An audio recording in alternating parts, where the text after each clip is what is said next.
आणि दानसे यांच्यावरती जबाबदारी देण्यात आली आहे की ठाकरेंच्या शिवसेनेची 14 आमदारांची संपर्क करण्याची तुम्हाला काय माहिती आहे? अहो, असे ऑपरेशन करताना कुणाचे नेमणुका करत नसतात. हे काय पक्षाचं पद आहे का? काय एखादा शपथविधी घेऊन त्यांना कामाला लावायचं असंच असतं का? ऑपरेशन हे ऑपरेशन असतं, त्याच्यात चर्चा ह्या होत नसतात.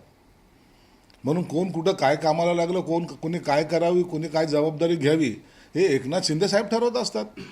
आणि ते जेव्हा ठरवतात तर त्या बातम्या कधी बाहेर येऊ शकत नाहीत, ते कुणाला कळवूसुद्धा शकत नाहीत.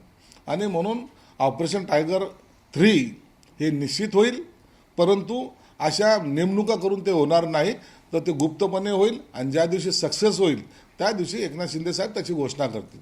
मुख्यमंत्री आणि माझ्यात उच्चस्तरीय चर्चा झाली, वक्तव्य केलं. अत्यंत उच्चस्तरीय चर्चा उद्धवसाहेब आणि देवेंद्र फडणवीसमध्ये झालेली आहे.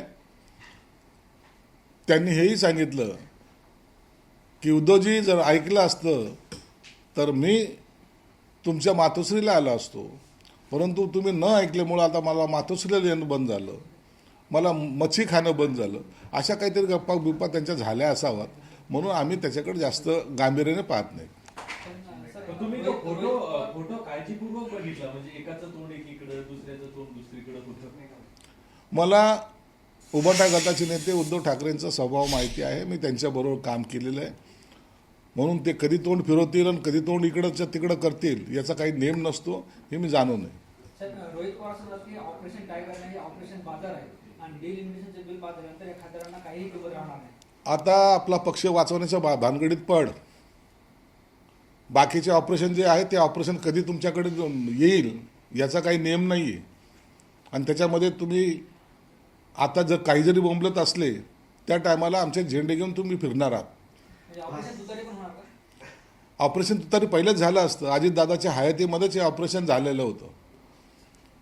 शरद पवार आणि अजितदादा एकत्रितपणे दिल्लीला झालेली भेट, भाजपबरोबर जायचं हे ठरलेलं, दिल्लीला ठरलं होतं. हे काय माहीत नाही का रोहित पवारला? हे सगळ्या पक्षाच्या लोकांना माहिती आहे.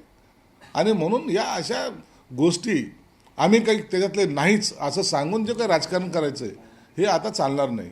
भास्कर जाधवांचं एक स्टेटस आहे, कसमे वादे प्यार वफा सब बातें हैं बातों का क्या, लोग भगवान को धोखा देते हैं तो इंसानों का क्या. काही कळायला मार्ग नाही, कोणी कोणाच धोका दिला. व्यथित झालेला आहे भास्कर जाधव. भास्कर जाधव ज्या पद्धतीचं त्याचं आक्रमक स्वभाव आहे, स्पष्ट वक्तेपणा आहे, त्याला त्या उभाटामध्ये केवढी शून्य किंमत देत आहेत हा संताप तो व्यक्त करतोय. म्हणजे राजकारणामध्ये 30 वर्षाच्या या विधानसभेच्या याच्यामध्ये काम केलेला एक आमदार उभाटामध्ये गेल्यानंतर त्याला काय वागणूक मिळते हे आपण सर्वांनी पाहिलेलं आहे. म्हणून मला वाटतं तर भास्कर जाधवांनी आता आपला मार्ग हा शोधला पाहिजे. इतकी वर्ष ही लोक माझ्यासोबत होती याची मला लाज वाटते असं उद्धव ठाकरे म्हणतात. तुम्ही किंवा तुमचे खासदार? हो, त्यांना लाज वाटते ना. आमच्याबरोबर राहायला त्यांना लाज वाटत होती म्हणून तर आम्ही बाजूला गेलो. भाजपमध्ये युती केली तर आम्ही युतीत सडलो. हे जे टोमणे मारची सवय आहे ना, या टोमण्यामुळंच हा पक्ष बरबादीला गेलेला आहे, संपलेला आहे.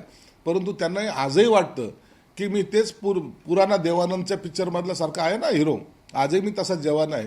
परंतु असं चालत नाही. पक्ष संपला हे मान्य करा.